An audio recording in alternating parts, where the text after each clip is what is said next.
All right, let's have a look here at what we got next. So I did assign one homework problem on Friday, but that's not due till Friday, so we'll cover that on Wednesday.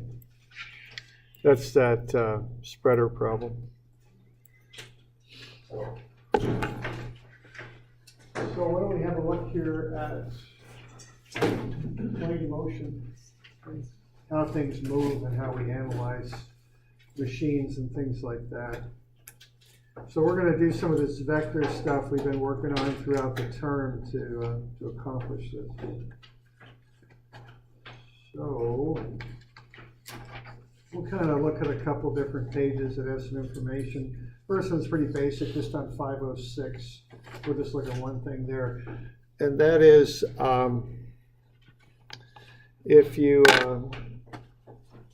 take an object and move it through space and have it kind of moving freely, like let's say you throw a stick or something, something like that, and you look at what it does.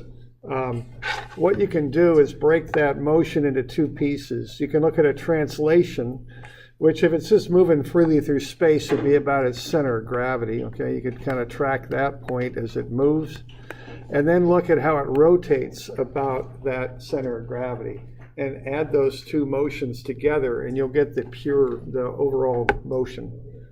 So what you're doing there, if you were looking at velocity, is you take the velocity of some point on the object, let's say B, and add that to the take the translational piece, let's say that's point A, let's say we're calling that point A, and then we could look at what B is doing about A, and add those two effects together and get the total motion. So the translation would be the motion of one point on the object, and then you'd look at how another point rotates about that first point on the object. Add them together, you get the total motion.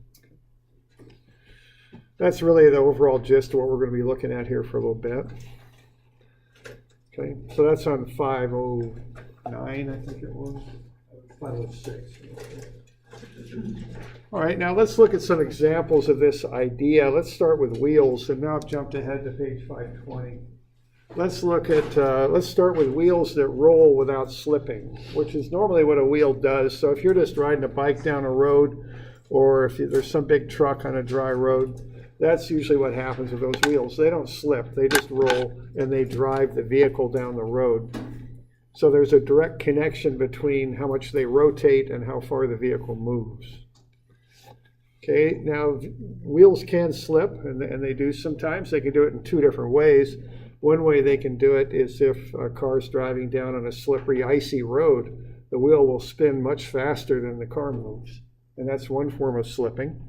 Another way it can slip is if you jam on the brakes and your wheel doesn't turn at all, but the car still moves, the wheel's slipping. Okay, so there's two different kinds of slipping. But the normal way a wheel moves is without slipping. That's the normal, natural motion of a wheel. Okay. Now, if we look at that motion, and now I'm on page 520, here's how that goes. You could look at the distance that the wheel itself moves, which would be the distance that the vehicle moves. And that would be from O to O prime. Okay. Now, if the wheel doesn't slip, that should equal the arc distance, in this case, from A to B, because B is on the ground surface. Then as the wheel moves to the right, A rolls around, so it's on the surface. So that arc distance from A to B, if the wheel doesn't slip, will equal the distance from O to O prime, which I'm calling that S, okay, for displacement. Okay. Now I'm a little bit out of scale with my drawing. I kind of had to be, but that arc length from A to B should equal O to O prime. And the velocity of the wheel then should be S over T, the displacement divided by the time. Okay. Now let's look at these velocities here just a little bit. If we look at this angle between A and B, this angle AOB, that should be the arc distance S. That's the distance around the arc. It's also the distance that the wheel is displaced, divided by the circumference of the wheel. That'll get you the proportion of the full circle that the angle takes up. Okay, so that would be 2 pi r. So S over 2 pi r is the proportion of the wheel taken up by the arc. Then if you multiply it by the number of radians in a full circle, 2 pi, you'll get that angle in radians. So if you take the arc distance divided by the radius, you get the angle. That's basically how that works out.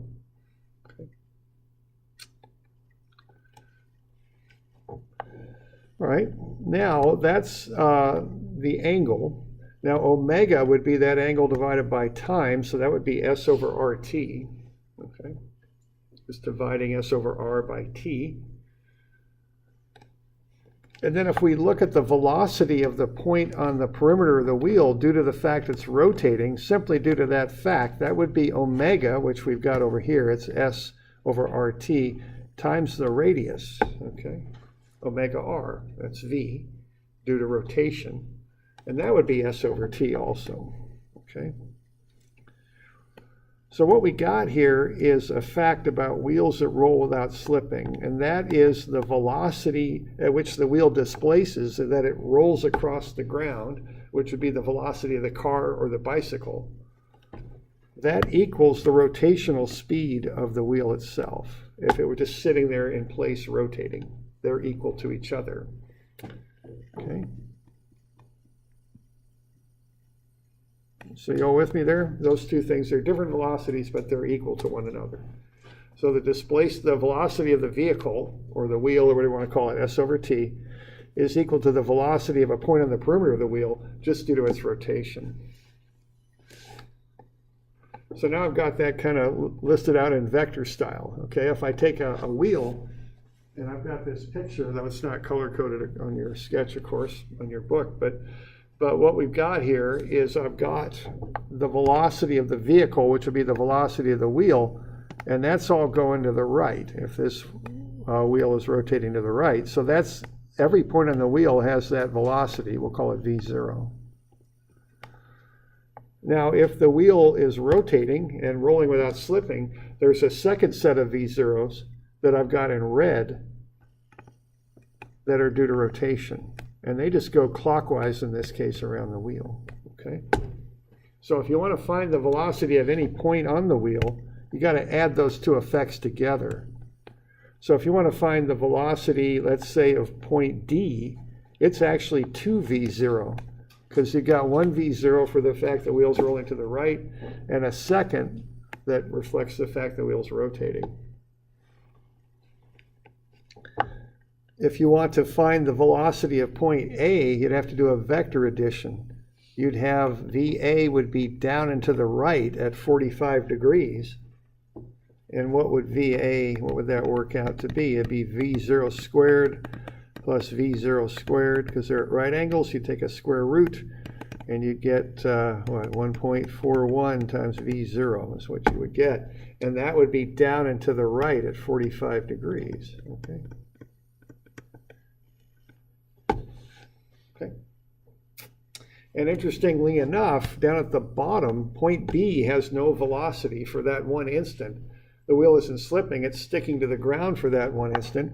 So the translational velocity of the vehicle is to the right with V0, but the rotation of the wheel is to the left also with V0. Those two cancel out. So the velocity of B for that one instant is 0. Okay.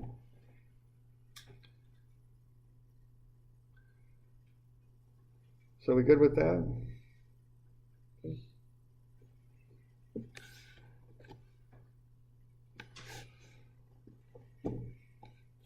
All right, and that's what's covered there on 520. All right, so if I've got this wheel and I just made this up and it's rolling to the right, we got a car attached to that thing at 3 meters per second, we could find the velocity of any of those points on the wheel. So the absolute velocity of any of those points we could just find by vector addition. We know the whole wheel's translating to the right at 3 meters per second with the vehicle. But we also know the thing's rotating. Okay. So we can get all those velocities. The velocity of the axle, the middle of the wheel, is just the velocity of the car. That's 3 meters per second. The velocity of D is 2 times 3. It's 6 meters per second. The velocity of B is 0. And the velocity of A is the square root of 3 squared plus 3 squared. It's 4.24. down to the right at 45 degrees.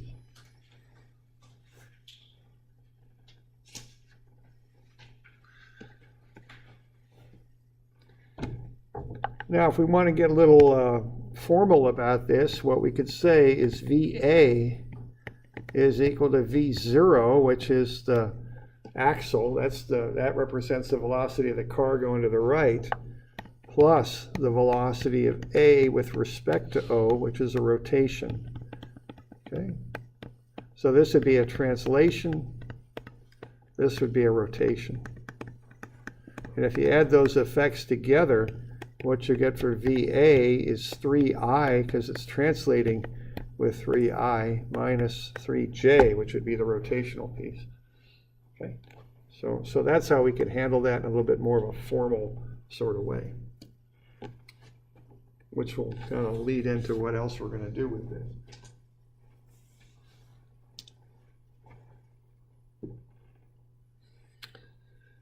So, got any questions on that business? Okay.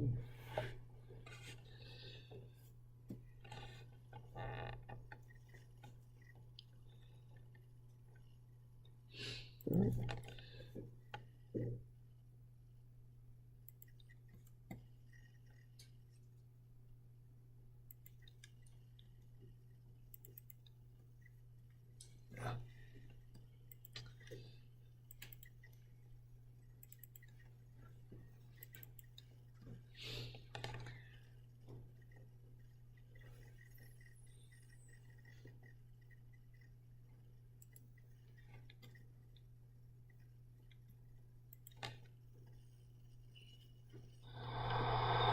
All right, so there's a wheel.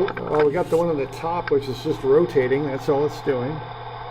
The one on the bottom is just translating. That's all. Or excuse me, the one in the middle is just translating. That's all it's doing. And then the one on the bottom is rolling. It's doing both at once. Okay? So if you take the translation in the middle and add the rotation on the top, just the fixed axis rotation on the top, you add those together, you get the motion of a rolling wheel. And that's the idea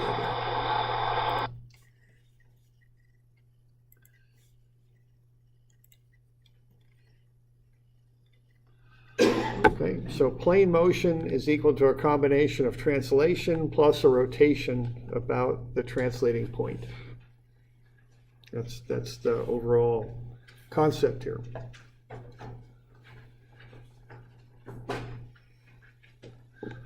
Now, why don't we take that and do a little bit more with it here, and let's start doing some machine motion analysis. Okay. So we're going to use this relative motion equation, and we've done a bit of this already, and I mentioned we'd be doing it again, so now we're going to do it again here. Okay. So let's see what we can do. Let's analyze machines that move and have moving parts, and kind of work from one part to the next to figure out velocities of points on the parts. Okay.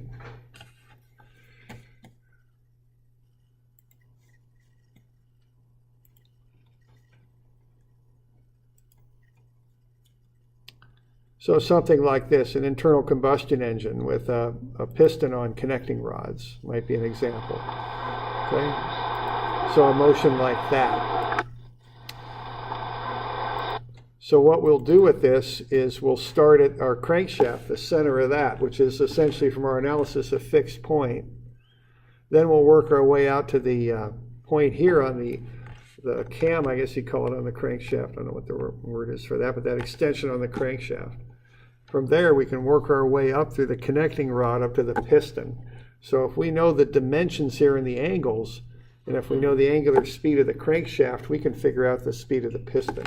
That's the idea here. We just work our way through.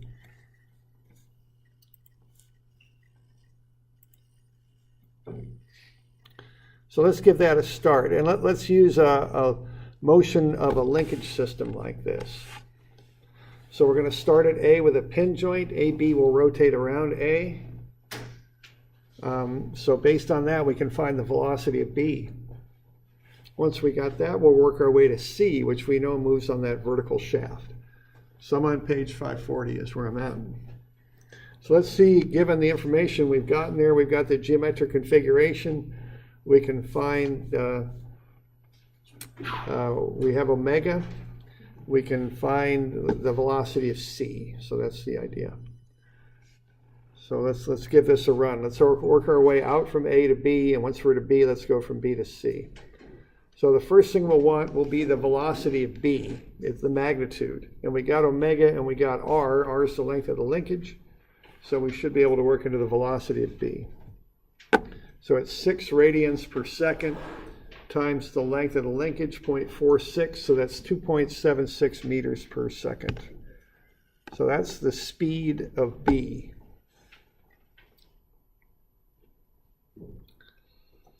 Now we also know the geometry on that linkage. It's going down and to the right at 34 degrees. If I just kind of set a horizontal line through B,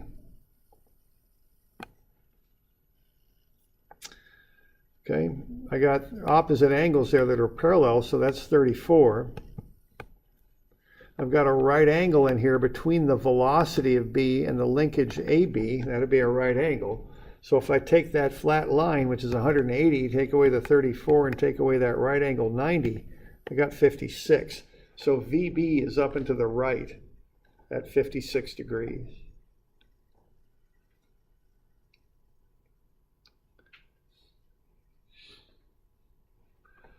So now once I've got that angle and I got this speed, I can do the vector stuff. I can go cosine 56 times 2.76i plus sine 56 times 2.76j.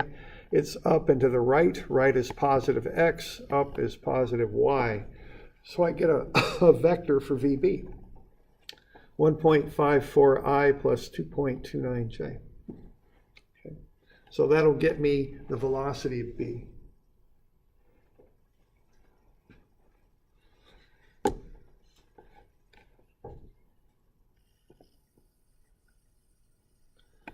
Okay, so I got this now. I got VB. So now I can work my way to C because I got VB. All right. So what I want to find here is V sub C. That's my goal. Okay. And I've got VB. I've already got that. I found that using linkage AB. Well, if I complete that relative velocity equation, what I'm going to need is the velocity of C with respect to B. Okay.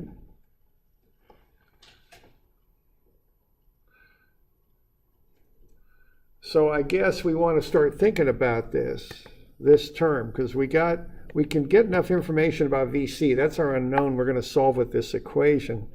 We also know it's traveling on a vertical shaft. So we got a fair amount of information about C, or at least we can get it eventually. We know what VB is doing. It's right here. So we got to come up with something for this. So as this system moves, okay, I mean, as that linkage comes up, further, that angle might become a little bit more extreme, and I mean, my guess is that collar will start moving up as we're moving through this. So as this thing moves, what does C do with respect to B? Okay. If you're from the perspective of B, what does C appear to be doing from your perspective?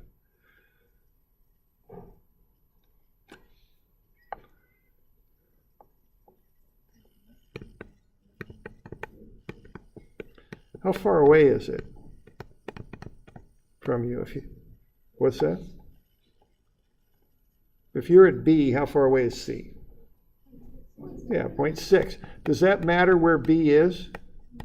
No, it doesn't, because that's a solid connecting rod, right? Unless it breaks, it's always going to be 0.6 meters away, right? Okay. And let me get some numbers. So C is always 0.6 meters away. That's one statement I can make from B. Now, does C appear to move left and right from the perspective of B? How about as that thing moves up? Will that angle change?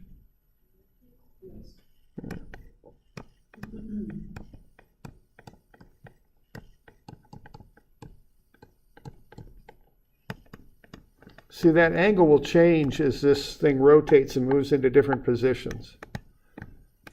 So it's moving left and right, but it's not getting further away. It's staying the same distance away and moving left and right. So what is that, relatively speaking? If something moves left and right and stays the same distance away, what's the path of the one object with respect to the other?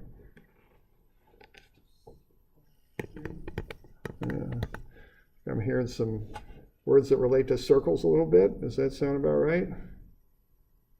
Okay, that's an arc, right? So what's C does with respect to B?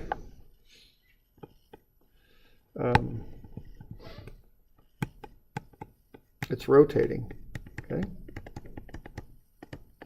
With respect to B. Now C isn't really rotating, it's moving on a vertical shaft. But the key word there is with respect to B. With respect to B, it's rotating, okay? Because it's always 0.6 meters away, yet it moves left and right. That's an arc, okay?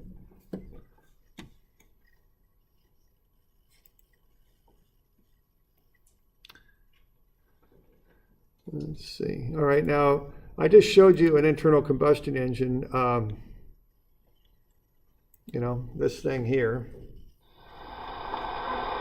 And that was, that came with my software package. So I made a simpler model of that, a little bit of an amateur attempt at that one, and I came up with this. Okay. So I got two rectangles anchored there. They're not going anywhere. They create the cylinder. Here, this rectangle's the piston. I put in a connecting rod and a rotating circle, and I attach the connecting rod to the perimeter of the circle. And that's a real simple model of an internal combustion engine. Okay? You see what's going on there? The crankshaft rotates, and with that offset connecting rod, you can drive the piston up and down. If you constrain the piston to move up and down, you can make it do that. Okay? All right, now if you can do that, now another thing I can do with this program is I can take the point of view and move it around. This is an absolute point of view right now. It's like us sitting here looking at it. But what I could do is put the perspective of the view at the end of the connecting rod down here where it connects to the crankshaft. With this program I can do it, and I can put a little eye there and look at that. So let's see what happens when I did that. So here's that exact same animation with the perspective, the point of view changed to the lower end of the crankshaft, down where it meets that circular lower end of the connecting rod where it meets relative motion taken about the bottom of the connecting rod where it connects to the crankshaft. So right there is my point of view now. See? That's how that motion changes. So from the point of view of the end of the connecting rod, that piston is rotating. That's what it's doing. Okay? Relative motion taken. So that's the key thing to understand about this analysis we're doing. We're actually looking at C in two different ways. One way we're looking at it is it's what I call its absolute motion, and what it's doing is it's moving up and down on a vertical shaft. That's pretty easy. That's just a J motion. That's it. It's got a Y component. But the other thing it's doing is it's rotating with respect to B. Now this isn't the absolute motion. You're not going to see this if you're just sitting in a lawn chair watching this. You're not going to see this. The only time you'd see it if maybe this were some big carnival ride and you're at B and you're looking at C. That's when you would see it, if you're in a moving frame of reference at B. If that's the case, what VC with respect to B is a rotation. And that means it's perpendicular to the linkage. It's omega r in magnitude, and it's perpendicular to the linkage. All right? So we can put together these different facts and come up with an equation where we can figure out how fast C is moving right now. Okay, and that's what we'll do. Okay? So VC with respect to B is a rotation of C about B, so it's perpendicular to the linkage. Okay? We know its magnitude is r omega, because it's a rotation, or omega r, let's call it r omega. And see what the radius is the length of the linkage, because C is always 0.6 meters away from B. So the velocity of C with respect to B is always 0.6 omega. I also know it's perpendicular to the linkage. I know the linkage angle, it's 17. So parallel angles will get me that that's 17. I know this is a 90. So if I take 90 minus the 17, I get 73. So with respect to B, C is going up and to the left at 73 degrees. Okay. So what I can do is vectorize it. I don't know its entire magnitude, but I know the magnitude's 0.6 omega, and I know it's going up and to the left at 73 degrees. Left will be negative cosine 73. Up will be positive sine 73. So I can get this vector expression for VC with respect to B right there. Okay.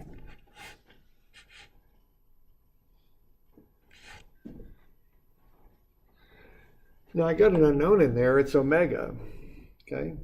But I can deal with that with my equation here. So if I take all this stuff that I know about what's happening with C and put it into this one equation, I can get this now, okay? Because what the equation I'm going to work with here is that VC is equal to VB plus VC with respect to B. Okay, like that. I know VC has only a J component, so that'll be 0I plus VCJ. I already found out VB when I looked at linkage AB. I found the velocity of B. And I got a vector expression for the relative motion with omega as an unknown.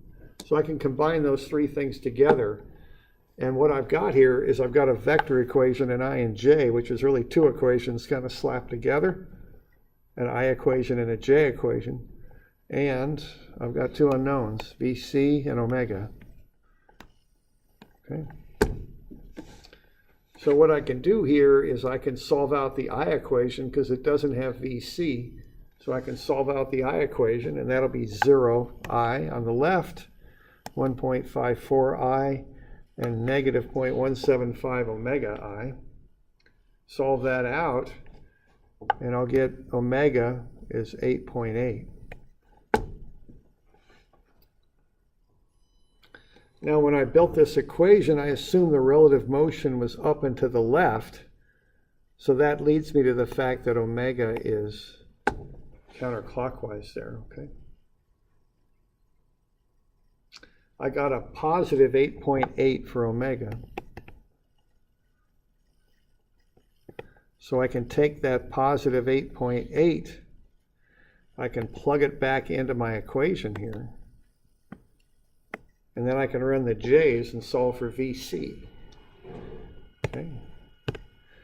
VC is 2.29.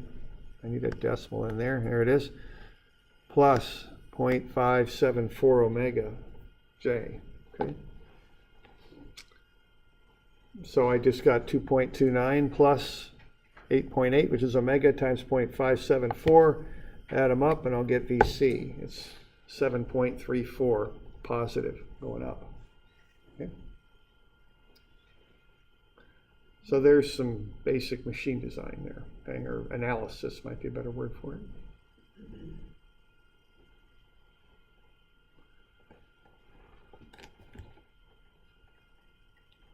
We're doing all right with that? Okay, good. Now that's one way to do that. That's kind of the basic theory of it. I call that the geometric approach there, because I'm using geometry to figure this stuff out. Okay. So I can just run through this with vectors too. It's the same thing. It's just done vector style. So again, you could do it either way. I don't care. It don't make any difference to me. Okay. There's another way to do it. Okay. And the other way to do it is a vector approach. You solve for the same stuff in the same order. You just do it with vectors. Okay, so this is on the next page. It's 541. And what we've got there is we've got the same problem with vectors. So when you do the vectors, you got to calculate something different. What you want to get there is the position of B with respect to A.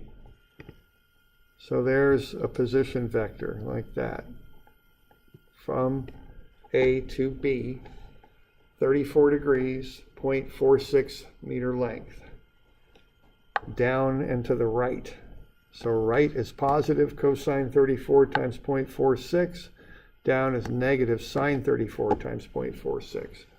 So that gets me that position vector, 0.381I minus 0.257J.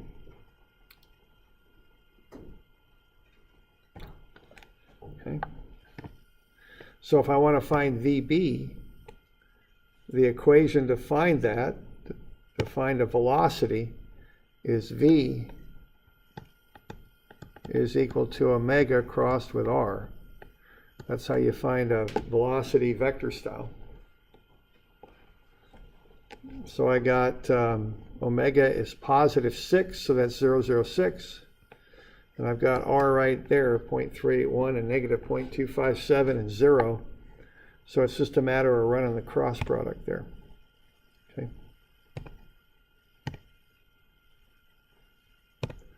So cross off the first column and the first row, cross multiply what's left. 0 minus negative 0.257 times 6. That's the I component. Cross off the middle column, top row, cross multiply what's left. 0 times 6 minus 6 times 0.381. That's negative. There's also a negative out in front of that term when you do a cross product. And then the last one is kind of trivial because it always zeroes out when you're in 2D. So cross multiply the two left-hand columns, they zero out. So that gets you VB. Okay, 1.54I plus 2.29J.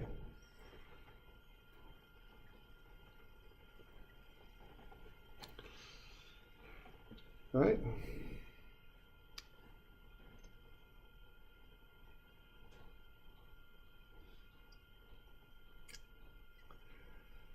So that's how I get VB using a cross product.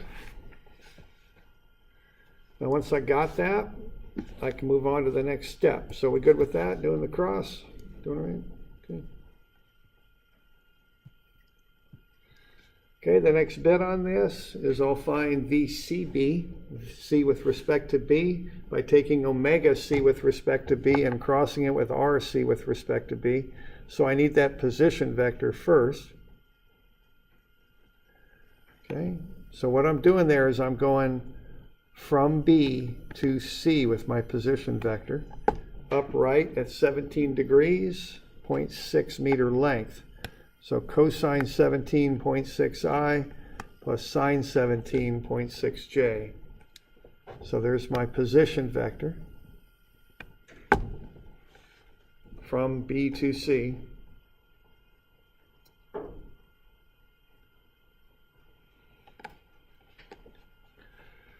All right, and then I just cross that with my unknown omega. So it's 0, 0 omega, and then that vector underneath. And I just do the cross. First column, first row, cross multiply what's left. Middle column, top row, cross multiply what's left. 0 minus 0.574 omega. That's J, that always gets a negative in front of it. And then do the last one, which zeroes out anyway. So last row, or excuse me, top row, last column, 0 times 0. Okay, you get VC with respect to B once again. Okay.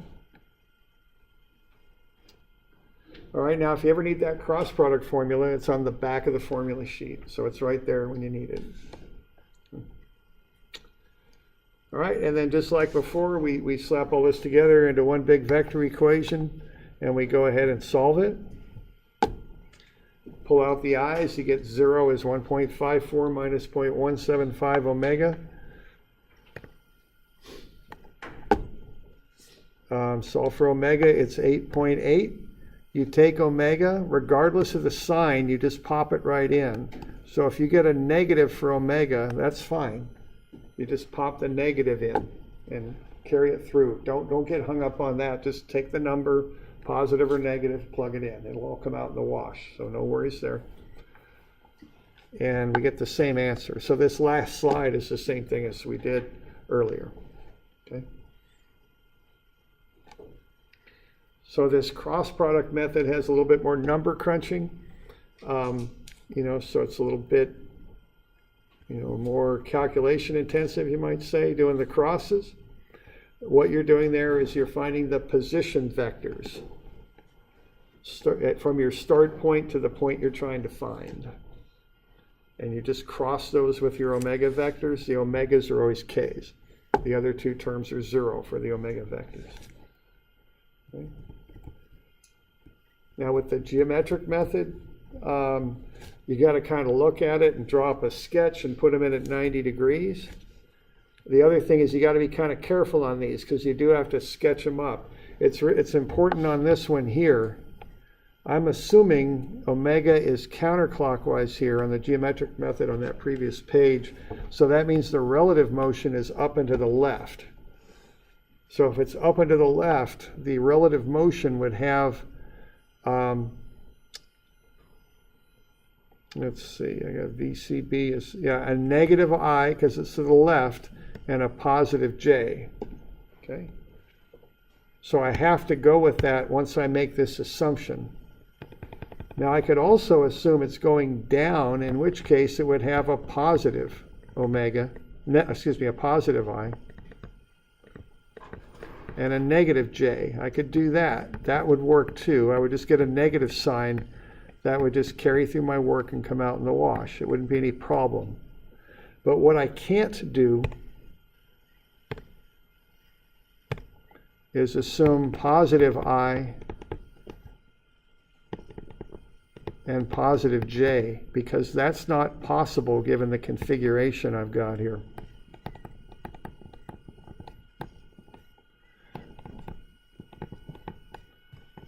That doesn't work. What that assumes is that.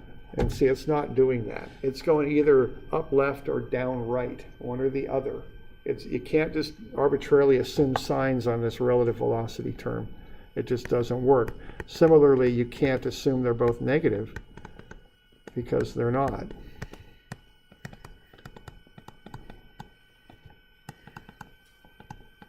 That doesn't work either.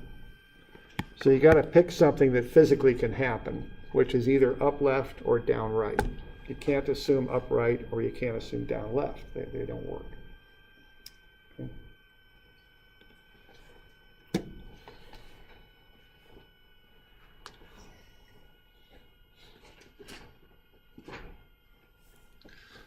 Doing all right with that? Good. Okay.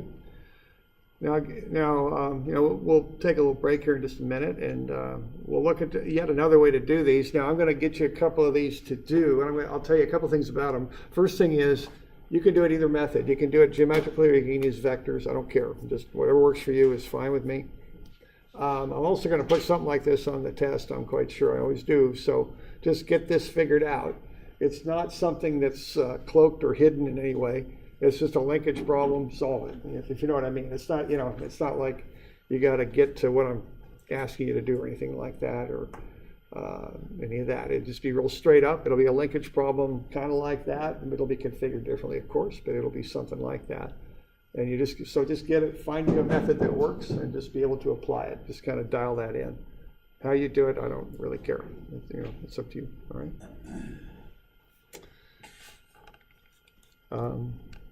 So we good with that? We got any questions? Yeah. What is our next test? That's a good question. It's no, it's not. It's not Wednesday, not this Wednesday. Let's see how far we get today. It's either going to be a week from Wednesday or 2 weeks from today, one or the other. And you know, it's not that big of a deal for me. You know, so we'll get there. We'll figure it out. It's not upcoming. If it's next week, it'll be Wednesday, not Monday. It'll be Wednesday. Okay. And if it isn't, it'll be the following Monday. Okay. So there we go.